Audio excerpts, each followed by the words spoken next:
Zamadama, it's the B-side. Ba-na-na-na-na. It's the B-side. Ba-na-na-na-na.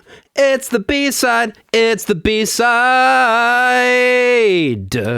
I think you're going to have to do that from now on, and also jingle for the mailbag. You're going to have to do a jingle for our outro. I think you're going to just have to, we're going to do some a cappella type shit when I really visit. Want a mailbag jingle. I feel like I'm on the record stating as much. Like a mailbag jingle is something I really desire. It just makes sense, right? Like it feels like the type of thing that deserves a jingle, especially it's world famous. I mean, we have the whole B-sides dedicated to the mailbag. It just feels natural. Yeah. Have you, like, let me put it this way. When's the last time you heard of something world famous that didn't have its own theme Quite song, literally, this might be the only time ever. Like, genuinely, it could be. It's a crime. It's a crime we're committing. That's right. It's against the law. It should be. Holy shit. But hey, we're back. Doors. We're back here for your B-side on JD Vance. And we've got some good stuff here today. We have dug into the world famous mailbag for some comments from you about the whole JD Vance thing and his whole deal. We also have, I think, a pretty interesting little news item out of the great state of Wyoming where the pro-life, I can really only say extremists, are using natalism as a reason to deny people the right to the decisions that they make with their own bodies. Yeah, it's always a great day when you hear news from Wyoming. That's usually going to go really well for everyone in this country. Did I ever tell you I grew up in Grand Rapids, Michigan, directly adjacent to a suburb of Grand Rapids called Wyoming? And when I found out that there was a state of Wyoming, it was very confusing for me. I feel like, go on. Wyoming, Michigan is like the most... It's like the most placeless place you can possibly imagine. It's like every other flyover suburb in the United States of America, Wyoming, Michigan. Whereas Wyoming... the United States is one of the most distinct states in the Union and one of the most beautiful and one of the most just awe-inspiring. They could not be more different. I don't know if I've ever actually visited Wyoming now that you mention it. I know the like that part of the country is gorgeous. I've been to like Utah, I've been to Arizona, I've been to Colorado. Gorgeous states. I've driven through Montana, but I've actually never stepped foot in Wyoming. Well, we'll get back to Wyoming chat in a little bit once we get to our news item of the day. But I did just want to say, I do feel like it's a very formative moment when you find out that there can be multiple names of the same thing in the same country. Like I grew up in Kenosha, Wisconsin. I found out that there is a Kenosha, Colorado, and that sort of like destroyed my brain when I was like 12 or however old I was. And then I was like, wait, it's so deep. It all goes so deep. There's even cities called, there's two Portlands. There's Portland, Maine. There's Portland, Oregon? Is that in Oregon? Yes, Oregon, yes. Like this is a conspiracy. There are also two Grand Rapidses. The other one is in Minnesota. Turns out humans suck at being creative with our names. There's not a lot of words and names. No, you're good. Not me. I'm really good at it. We're really good. Yeah. I came up with the name for the show. It's very creative. It's a really good one. QED. Well, before we dig into the world famous mailbag, just curious, June, if you've had any thoughts, marinating in your mind over the course of the past week or two. Have you had JD on the brain? Has he been doing anything special up in your mind? Yeah, I mean, I feel like I'm sadly always kind of thinking about JD Vance. I really don't want that to be the world that we have to live in. But it is, nothing. See, the thing with him is I've sort of been thinking about this, and I might have said this somewhere before, but I feel like, especially recently, Donald Trump is sort of giving him Kamala Harris duty, if that makes sense. Yes, where you're it's like, exactly right. Yeah, Trump is like throwing him under the bus. No one is really no one within the party seems to think he's like going to be the heir of like MAGA or whatever that is. Whenever I see people talking about the future after Trump, they always say Marco Rubio, which I find interesting because he is a very establishment guy. He's been one of the early opponents within the party to face against Donald Trump. But now it seems like Marco Rubio is like, for a certain type of person, sort of like surpassing JD Vance, which is interesting because I feel like JD Vance ideologically, like I obviously hate this dude and hate this ideology, but ideologically he makes the most sense of this current cast of characters in Trump's orbit to sort of take up the party, except the far right, like Nazis, the Nick Fuentes types, obviously do not like that he has mixed children. So I don't know. It's an interesting like thing happening right now. This like inter-party battle for the future of it.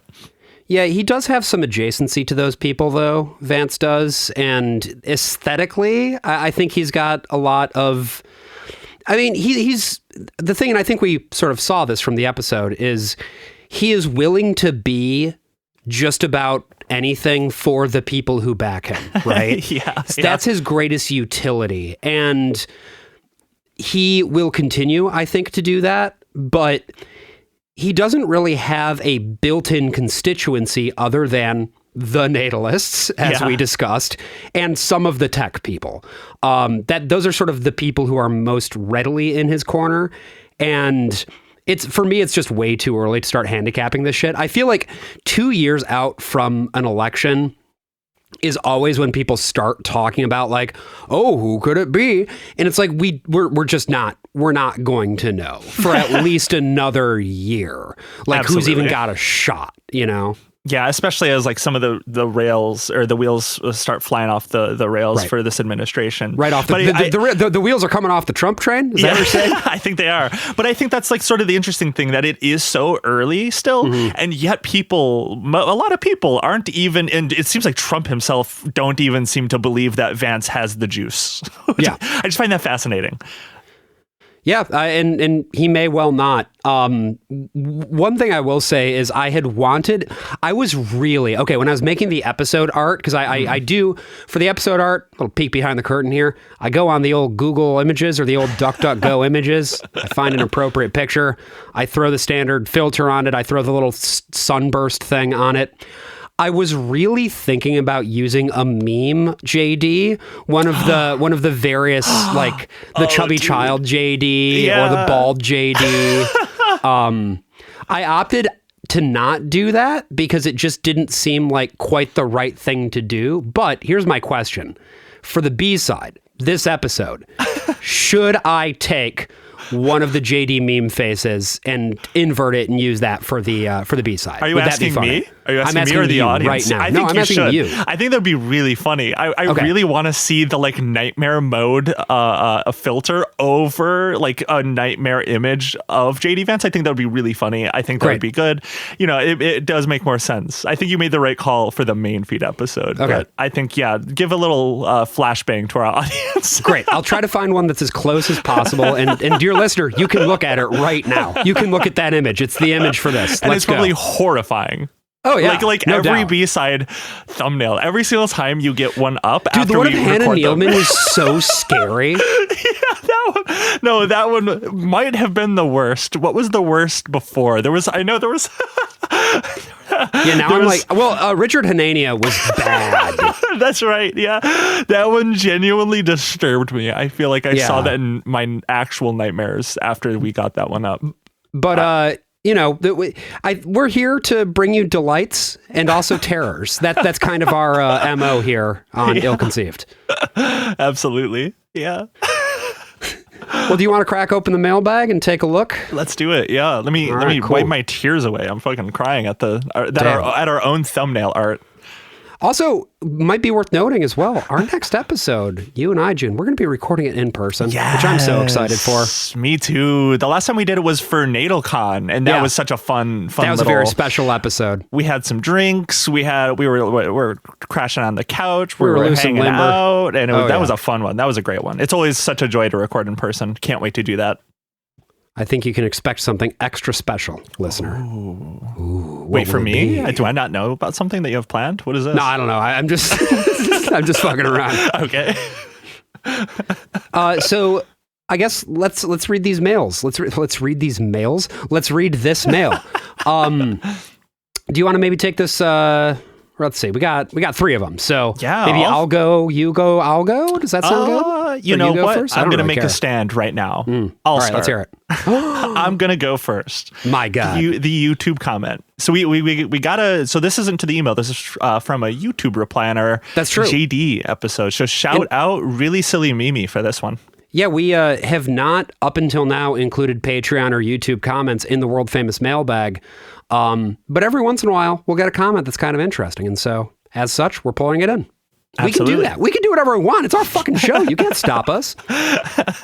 This is our episode where we're rebelling a little bit. We're breaking all the rules. We have the silly JD Vance reading from YouTube. You don't know what's going to happen next. It's going to be scary. What's going to happen next? Who knows? Oh, just you wait. It's going to be bad.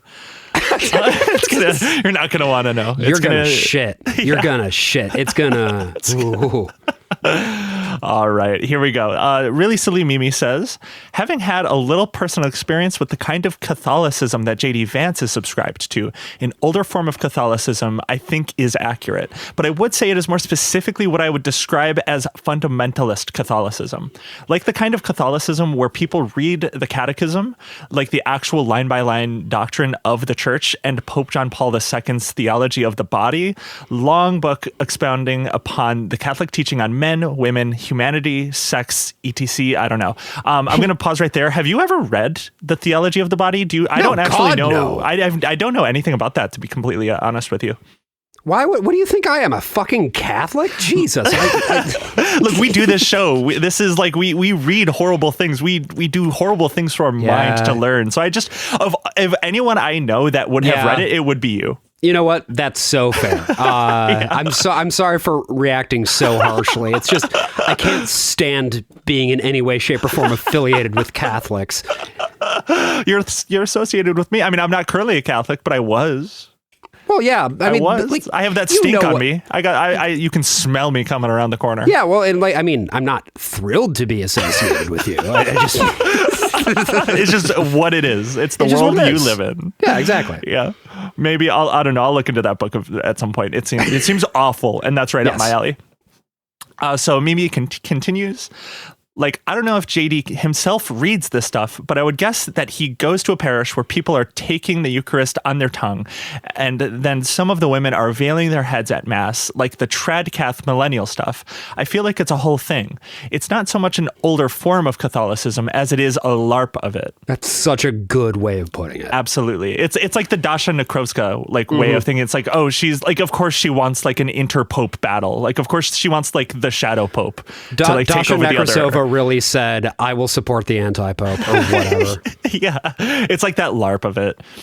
And she continues. This is just teasing next week's collaboration at my apartment with Red Scare Podcast. Oh my God, I knew New York was Podcast City, but goddamn, I didn't know. We're going down to Times Square, June. Oh God, Christ. I might be. That might be something I get up to. Is just like an anthropological experiment. You don't look around. Just not worth it. Trust me.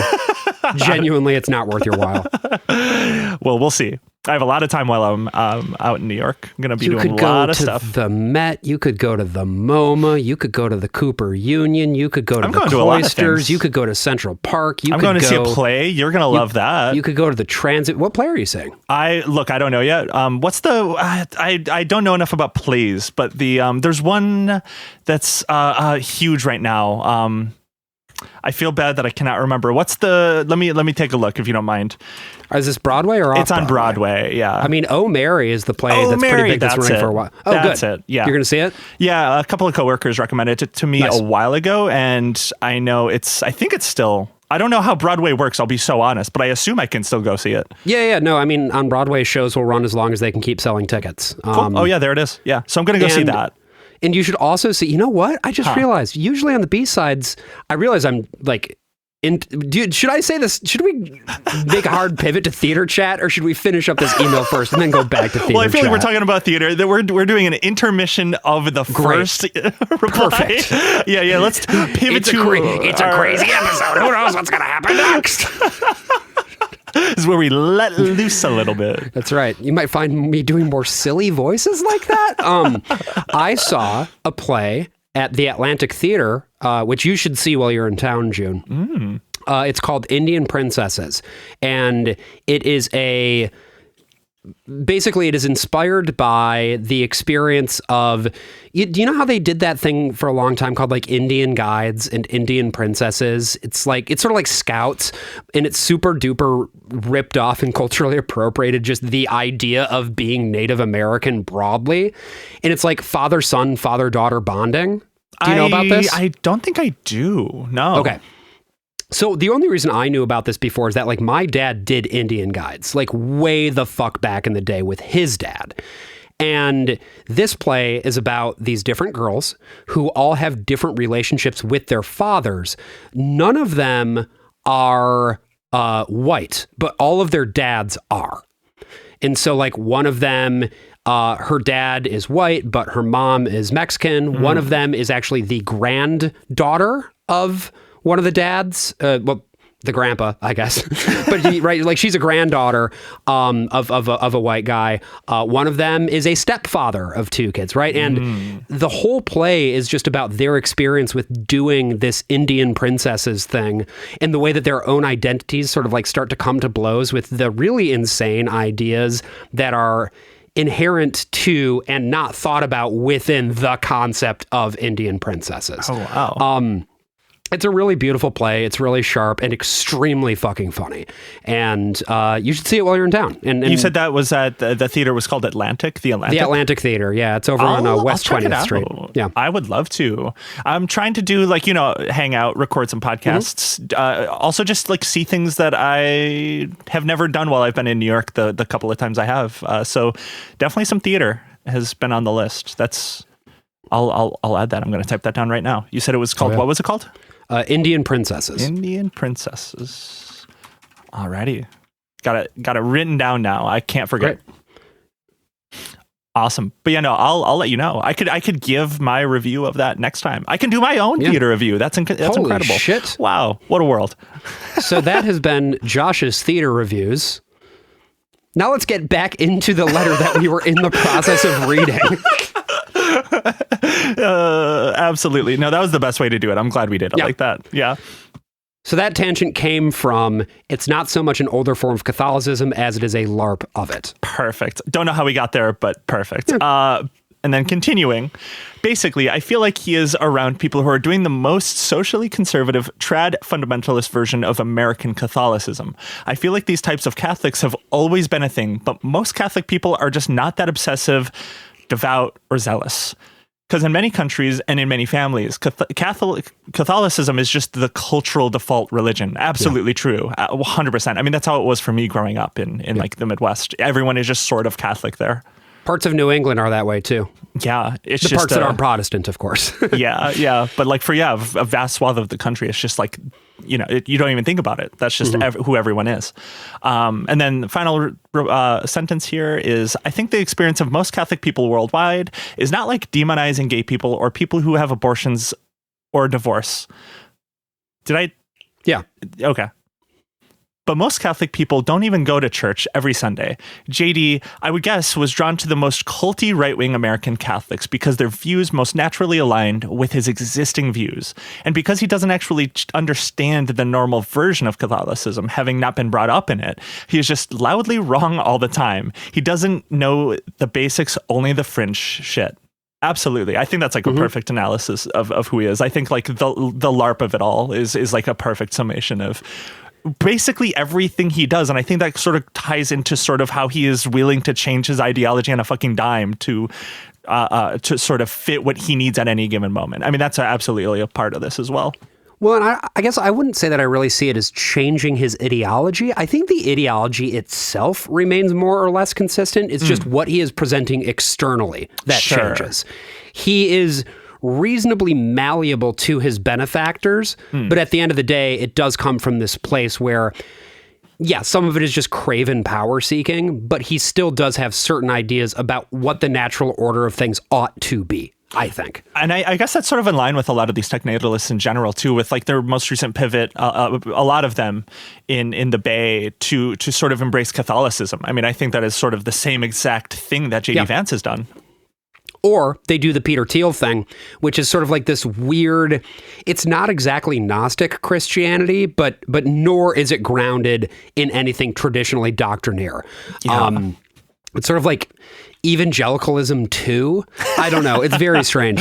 Yeah. And one other thing I will say is this sort of conflict between the trads and the progressives is something that's happening in the Protestant space as well. You know, I can't remember if I told you about this, June, but the church that I grew up in recently disaffiliated itself from the denomination that was a part of for its entire 150-year life. You did not tell me this. Yeah, because that denomination fairly recently made a decision that you are not allowed to officiate gay weddings or affirm the idea that gay people can be Christians. Well, gay people, it's the thing of they can't practice, right? Like the behavior, that, it's a sinful temptation. If they act on it, it's sinful, blah, blah, blah, blah, blah, blah. I actually did an audio essay about this when it happened, a couple years ago. Maybe I'll post that to the Ill-Conceived feed sometime. I think people here might get a lot out of it. But when I was watching the deliberations of the denomination, there were a lot of people who were aggressively trad who sounded somewhat J.D. Vance-like in the way that they presented their ideas. They were so doctrinaire and so this is how it is. And I'm certain that if you were to ask those people about what their top priorities are right now, their top concerns, they would mention birth rates because these things just go hand in hand. Absolutely. I think that's fascinating. That there was a public deliberation. Is that what happened? I guess maybe another time would be a more worthwhile time to dig into it a little bit more because it sounds like there's a lot there, but that is so fascinating. And I don't know, maybe I personally grew up in a very laid back Catholic setting where it was just sort of the community Catholic church, sort of just how a corner store is just usually serving the neighborhood. That was sort of the church I went to, was just people in a radius around it went there. I feel like people like JD Vance, they I don't know, it's whenever I think of those type of churches, it's it does not seem like it's usually local people in the same way that just a Midwest town church that's been there for 200 years typically runs. Yeah, well, and the idea of the community church is such an interesting thing too, because those sorts of institutions in the United States are on their way out in the same way that they were on their way out in Europe, in the post-war period, basically, 50, 60, 70 years ago. And I'm sort of, I'm sure, you've been to places in Europe, right? Or have you not? Never been to Europe. Okay. So you go fucking anywhere in any major city in Europe and you will find, and also the small towns too, you will find these chapels. And in many cases, they are no longer functional, or if they are functional, there's only a handful of people who still attend service there. It's sort of like the church in First Reformed, where it's just a few people fucking show up. Yeah. And this is where we are heading. And I think that one of the things that churches like the sort of J.D. Vance affiliated churches, or for that matter, the epic churches of the world, the thing that they are trying to do is attach themselves to an ideological framework so that those two things will move forward together. Because the purpose of a church is just to be a place for the community, and the community no longer has a need for church. What happens? It goes away. And that church that I grew up in, it's still there. It's still functioning. It probably will for a long time. It's a bigger city, but it is shrunk in the last year. The school that was associated with that has changed hands multiple times. And that I assume that will just continue to go down that path. Right. I do find it interesting that comparing it to the dissolution of community churches and chapels in that way, it's we see that here too, but now we see the growth of the churches in strip malls. Yeah. Those are fucking blowing up. It's the I don't want to say this because it's not accurate at all, but I just want to say it.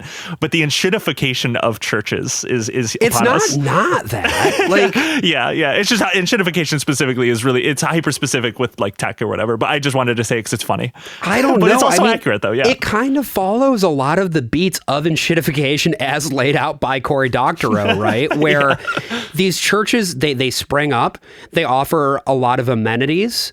They sort of disrupt the local community because the way that they are providing the service to their parishioners are more exciting and radically different from what has been on offer before. And then as time progresses, these churches just grow more and more extractive of their body. Yeah, absolutely. I guess maybe that was the right word. So I don't think enshittification is wrong at all, actually. Okay, damn. Everything is being enshittified, even because, religion. Like, the churches get bigger and bigger, and there is less and less, particularly with these like huge mega churches, right? Your Harvest churches and Hillsongs of the world. There is less and less actual interaction with the figures in religious authority, right? They just kind of exist. They show up on the screen to do their big fucking sermon or whatever. And you become more and more alienated from each other, even in the context of the thing that is supposed to unify you.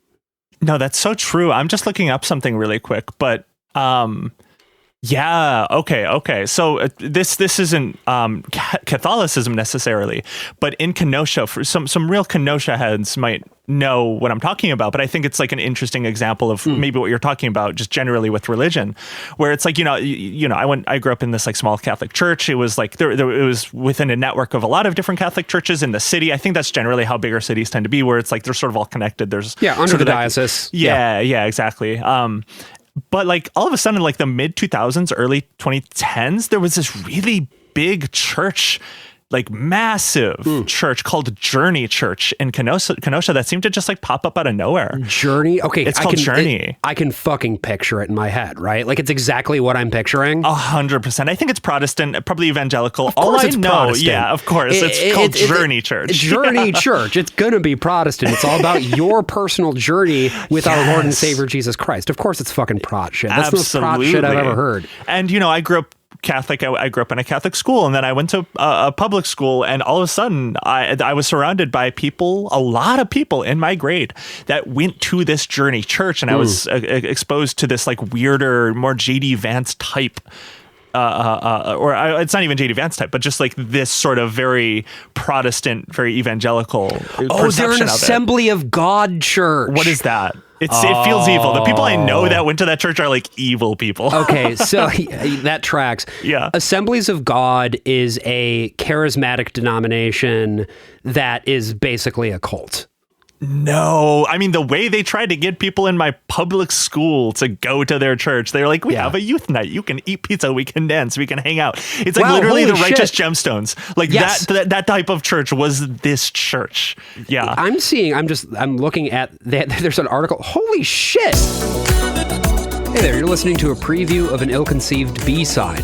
We do these episodes every other week exclusively for our paid subscribers, where we talk about stuff from the show that we weren't able to get to, read your mail from the world-famous mailbag, and also talk about news items and other stuff that is connected to what we've been covering on the main show. If you're interested in getting access, it's just $5 a month, and you can unlock these episodes by heading over to patreon.com/illconceived. Hope to see you there.